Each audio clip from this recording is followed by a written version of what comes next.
This is U.S.-based casual dining chain P.F. Chang's just opened its first restaurant in Shanghai this weekend.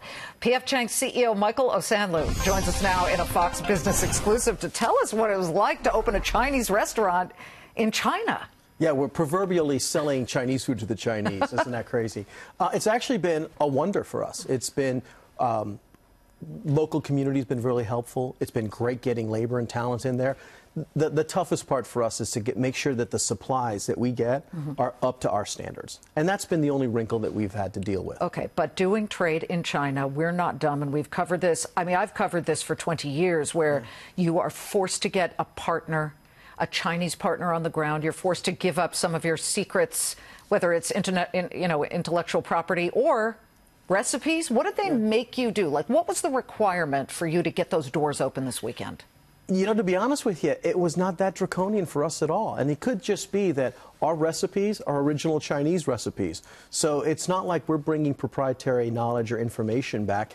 What we do differently, frankly, is that our portions are a little bit different. If you went to a typical Chinese restaurant, you're getting a relatively small portion of protein, lots of veggies, but being built on American palates and making our food for American palates, we're heavy in the protein. So you get our Mongolian beef in China, it's 12 ounces of protein.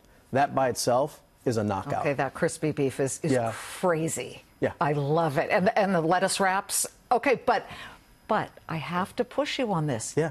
Didn't you have to have a partner? What did they make you do? We do. We have a well-known franchise partner who's built restaurants across all of China. So we do have actually a great partner who knows exactly what they're doing in China.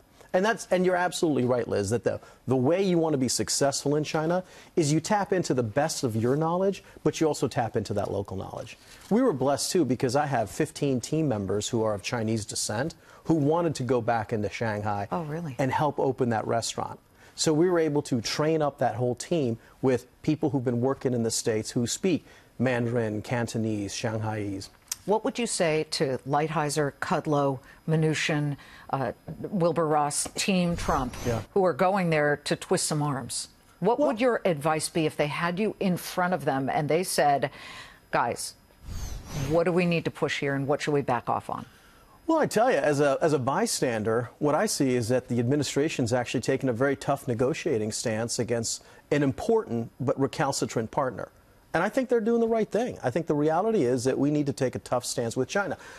I genuinely don't think that it's ever going to get to a trade war or anything like that. But I think if you don't start your negotiation from a tough position, you're not going to get any concessions. Okay. So you feel that there could be a real opportunity to push the Chinese to make it easier. We have a lot of companies in the U.S. doing business there, whether it's IMAX or Tesla. Yeah. But they make you give up things. They make you grant access. I mean, we've also seen it turn out very badly for certain companies, like Manitowoc, the gigantic crane company out of Wisconsin, who was invited in, and then once they took the proprietary information, they kicked them out, and then they slapped tariffs on any cranes coming back in. So it really doesn't seem fair at all. I think you've nailed it. And the reality is, though, that we've never actually said no. As a nation, we've never actually said, no, you can't do this anymore. We've never drawn a line in the sand. We never took an aggressive stance. And until somebody does that, it's not unreasonable for the Chinese to continue doing what they've been doing. This is fascinating. Okay, if anybody's in Beijing, go to Nanjing Road.